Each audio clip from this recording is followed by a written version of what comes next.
Selling supercars is an art. Dealing with cars costing millions of pounds and the customers that want them is a specialism that not every car dealer can master. But there is a band of seasoned sales teams in the UK that have made selling £1,000,000 motors their life's work. In this special series of videos, I've been on the road to meet them. I am not a stereotypical car dealer. Look around their showrooms. I mean, this is not your normal garage, as I'm sure you can see. Check out their cars and find out what it's really like selling out-of-this-world vehicles to some of the most demanding people on the planet.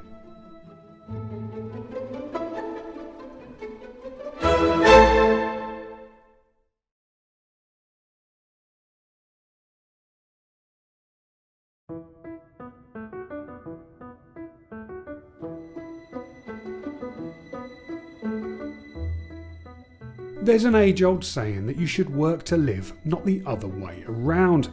But when you do a job that doesn't feel like work, then all that goes out of the window. I've met countless car dealers over the years, but few live the job 24/7 quite like Tom Hartley.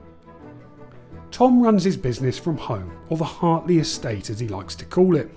As well as his family's homes, he's built a £10 million 4-floor showroom in the gated complex. And then there's the famous lake, where a submerged platform allows Hartley to drive cars onto the water to make them look like they're floating for his trademark photos. With 5 decades in the industry, Tom has pretty much seen and done it all. What really gets him up every day is selling supercars. With a showroom packed full of some of the most expensive cars on the planet, that's hardly surprising. Behind me, we've got my son's own car. This is Bugatti. There's a Bugatti Super Sport in the corner here.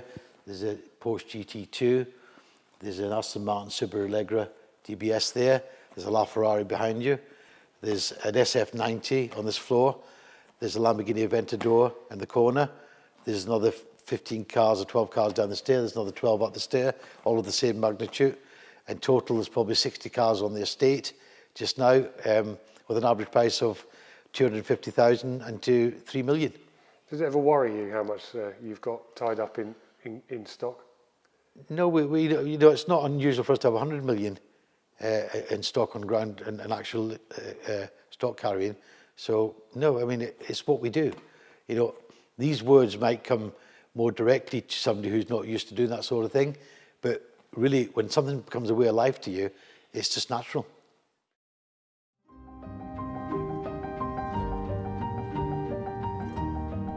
Tom has been in the motor trade his entire life. He says he started selling cars at just 12 years old and has been at it ever since. A self-confessed wheeler dealer, he's built a business that now spans the motor trade and property market. Well, I was born in Scotland as a kid, and I grew up in a place called Hamilton near Glasgow.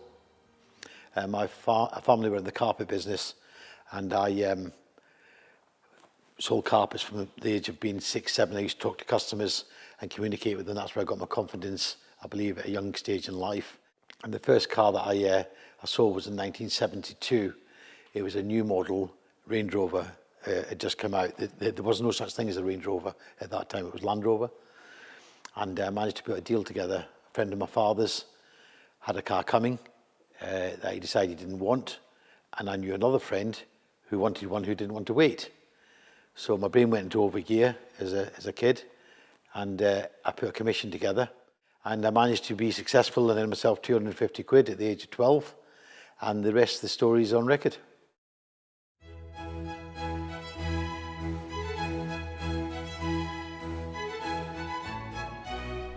Over the years, Tom has sold countless cars to the rich and famous. From musicians to footballers, high-flying businessmen to self-made millionaires, Tom says he treats them all the same. Yeah, I mean, you know, we've traded cars to some of the most powerful people in the world here on the Hartley Estate. Everything from the most powerful people in companies to rock stars, Elton John's, Rod Stewart's, to name a few of many. There isn't any footballers who haven't visited the Hartley Estate. It's more normal to arrive here by helicopter than it is to arrive by car. So It's quite normal for somebody to arrive here and have the gates closed and have privacy to nobody else to come into the estate. The inquiry is just quite normal, and you deal with the people and you treat them all the same way. And that's one of the strengths we have here. We treat everybody with the same respect, whether they're buying a £35,000 car or a $30 million car. Describe to me your selling technique. Well, it's quite natural. My selling technique is being Tom Hartley. We have an advantage of having that technique because we have what's called a reputation, and a reputation is something that you can't buy. It's been created over a 40-year period, and it's also in the last 10 years or more been known as a brand. And I don't believe there's anybody out there who is a car dealer or who buys and sells second-hand cars whose name is recognised as a brand, anything like Tom Hartley. People know the quality of the product they're buying is the best. They know the name is the best. And we challenge competitively how we price our cars to go compare anywhere else in Europe or the UK. So when you have a pedigree, a recipe like that, why wouldn't you buy a car from Tom Hartley? It's quite simple. I managed to persuade Tom to take me out for a spin in his favourite supercar, the £2.4 million LaFerrari.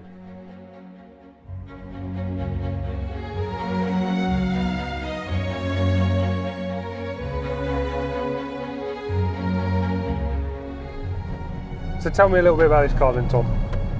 Number one. This was number one. This was number one LaFerrari off the production line. Yep. It's a great car. We've sold probably 12 LaFerraris now since launch, and it's a car that I've always been close to. I was there the day it was launched in Geneva. I was asked to leave the Ferrari stand by the chairman of Ferrari because they were frightened of the competition and the clientele that I would have. It was available on the stand at that time, but I did give a message that we would buy the first LaFerrari that came to the market, and we did, and it was this car, and we paid 1.4 million premium. The car was £1 million sterling. We paid 2.4 million to have that honour, and we passed it on for a profit, and we've traded it twice since then. This is the second time you've had this car, right? Yeah, second time, yeah. And when you're selling a car like this, do struggle to speak when we're selling it, do people want to take it for a test drive like this? Well, they don't really need to know, because most guys that buy this type of car are aware of the performance. So we wouldn't just have anybody turn up and ask for a test drive. Yeah. We vet the wealth of the client, his status, and we know if he's a serious guy. And of course, we would allow him to have a test drive. And do the people who buy these sorts of cars buy them to drive, or do they buy them to just look at? Or are they just investments? There's a mixture. You know, some people like to take them out on high days and Sundays. They fancy being Lewis Hamilton for a couple of hours. Yeah. So that's when they take the car out. And others just buy them to look at. We have a customer who's got an F40 and a Ferrari F50 that we sold him, and he built his house. He put them inside his living room, and he built the house, the two cars inside the house. So he has dinner. He tells us he has dinner most evenings looking at them cars, and it makes his digestion much better. Do you ever get surprised when you do the deals at just how easy it is for these sort of billionaires to spend this sort of money on cars? No, it's a way of life for me, because, as I said, half a decade of being in this industry and being the original home of supercar dealers, it's a way of life for us. So it's a bit like riding a bike. I do it every day in regards to buying and selling supercars, and the people who deal with us or call us are aware of that, whether they deal with me or my son Carl. And do you have to sell a car like this? I mean, do you have to kind of talk about the good things about it, or people just, they don't care, they just want a LaFerrari and they want this one? That's right. I mean, some people, some showroom salesmen make that mistake. It's a bit immature, inexperienced. They start talking to billionaires and guys who have been very successful in life, and they try to sell them something. And I'm a perfect example. I might be called the ultimate supercar salesman sometimes, but I'm probably the worst salesman in the world, because if anybody's trying to sell me something, I refuse to buy it. I feel like they're forcing it on me. So it's a bit the same sort of way that I treat our clients in this calibre. They're very successful, they know what they want to buy, they know the price they want to pay, let them make their own mind up, just leave them alone. And the people who buy these, I take it they've got a collection of seriously expensive cars. Oh yeah. I mean, most nowadays, when I started off in the early 70s selling cars, and even when the Supercar label come along in mid-80s, most people had one, maybe two cars. Nowadays, most people have got 3 or 4 cars, and lots of people have got 10 cars. So it's very different. It's a very different marketplace. And is that because people have, well, sounds incredible, doesn't it? Is that because people have realised that the cars really are a sound investment these days? Well, the right cars are a sound investment. Let's get the point straight. It's not every car is a sound investment. The right cars in recent times have become great investments. And how would you describe a right car for investment? Well, limited numbers. Ferrari's very good at doing limited numbers, keeping short supply. McLaren are very good at doing it with the F1. That's the reason why the F1 is the strongest. It's rarity, it's design, it's engineering. There's a lot going into understanding what's the right buy of a car, rather than just go out and spend your money and say, oh, this is a good buy. You have to check and do your research and make sure you know what you're buying. And how would you describe your business style, Tom? How would I describe my business style? I think the brand and the name Tom Hartley is very unique for a number of reasons. It's unique because we're real people. We're a normal family, and we're financed by our own family wealth. So I've never borrowed in my life, I've never financed in my life, and I'm very much old school. In fact, very, very old school. I maybe made a mistake by not borrowing and financing in my earlier stages of life. I could have got there a lot quicker, a lot bigger, but I choose not to be that way, and it worked out the right way. What we've got, we own. When we buy a car, we pay for it with our own money, and any risk we take are our own risk. So it's a very unique business. And why was it important to you not to borrow? Well, I was brought up on the understanding from a very old school Romany family: if you can't afford to buy it, don't. If you can't afford to buy it, don't. If you can't afford to pay for it, don't buy it. And that's my philosophy in life. And so many people, the credit crunch in 2008 was a perfect example of the opposite to that.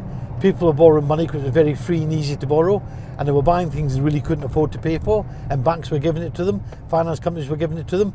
All very different today. I'm not against borrowing money. I'm not telling nobody they shouldn't borrow money. Yes, 50-50 is a good level, but 95-5 is a bad level. That's like, you're never going to be able to pay for it. It's never going to be yours. You're always going to be sleeping with stress. It's going to cause you panic attacks, and it's probably going to cause you to die. So it's what I call kidding yourself on.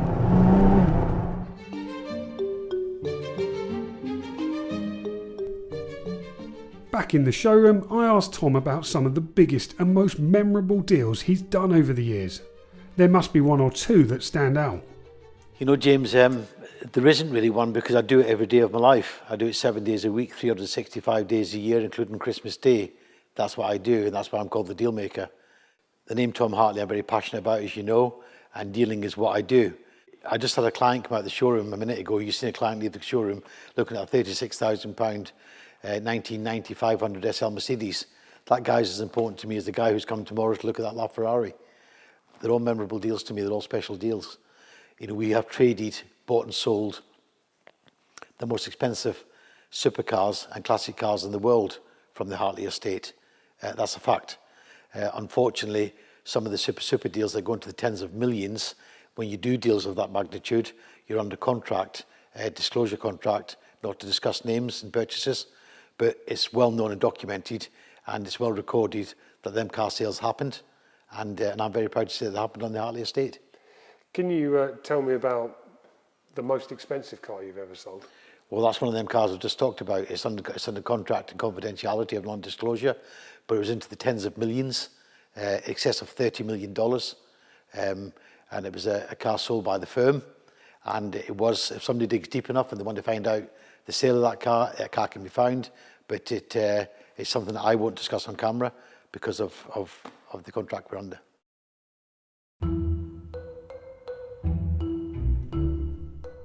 So is Tom's business a contacts book game where sales are not made via advertising, but by phone calls to customers in his little black book?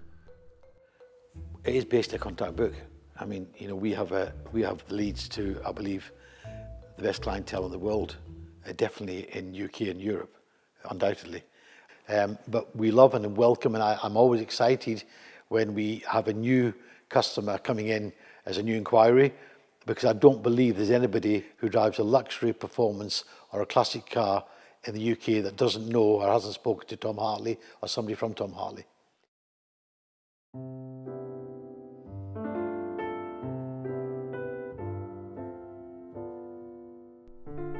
I get the feeling it's not really supercars that Tom's in this game for, or even the money. Rather, it's the art of doing a deal that gets him going. I wonder if he'd be just as happy selling something else as long as there was still some haggling involved. So I ask him, does he class himself as a petrolhead? I appreciate nice cars and I enjoy driving nice cars. A petrolhead, yeah, if you truly say I'm not a petrolhead, I'm an entrepreneur who happens to buy and sell luxury performance and classic cars, full stop.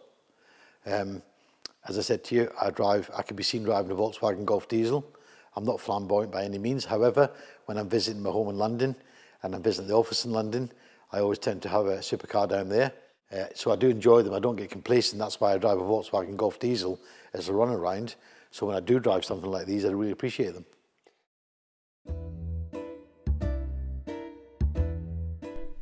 Selling multi-million-pound motors is a competitive business. While there might not be many car dealers doing it quite to the same level as Tom, there are many who want to emulate his success. So what does he think of his rivals? I don't see any competition. Competition is female. We have people who appear to be competitive to us, and when I say that, I need you to understand what I mean by that. I don't care what anybody else does out there. It doesn't really make any difference. It won't change what we do. We have our own style. We have our own style with our own name, and that's what we do all the time. I'm forever, since you've been here this morning, I've had to advise my trademark people to write to a couple of dealers who are tagging on to us in Google and who are using phrases and words that we use. I have to deal with that every week of my life because of the success we have under the name Tom Hartley. How would you like to be remembered in business? I'd like to be remembered as being the deal maker. I was a young Scotch kid who set out to be the most famous car dealer as far as luxury performance and classic cars was in the world, and I think I've achieved that. I think independently there isn't a better known name in the industry, definitely not in the UK, probably in Europe and possibly the world. I buy and sell, I do what I say I'm going to do. My son Carl's carrying on the legacy as my partner. I have another son, Tom Hartley Jr., who's doing the same thing. So the name Hartley is undoubtedly the leading name in the motoring industry when it comes to classic performance and supercars. And finally, what would your advice be to people who want to sell supercars like you? That's a difficult question. Excuse me for sounding a bit prejudiced, like me, it'd be very difficult, I think. My son's doing a very good job at it. Both my sons have done a very good job at it, and probably better at it than me. If there's two people I don't mind bowing to say they're better than me, would be my two sons. But I refuse to bow to any less than that.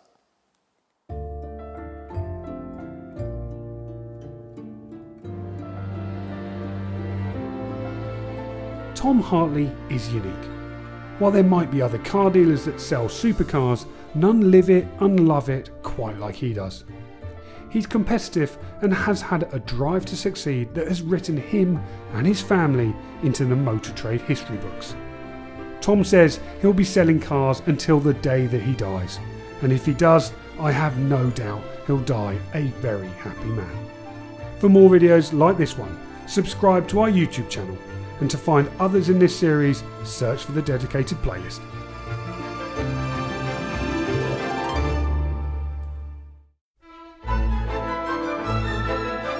My name is Sheikh Amari, and I'm the buyer here at Amari Supercars. I'm Saba, I'm the director here at Amari. we are dealing with high net worth individuals, royalty as well. Whilst ultimately everybody's here to buy a car, I think no two deals are alike. A gentleman from the Middle East, his father was the president of the country. And who runs the place? I do.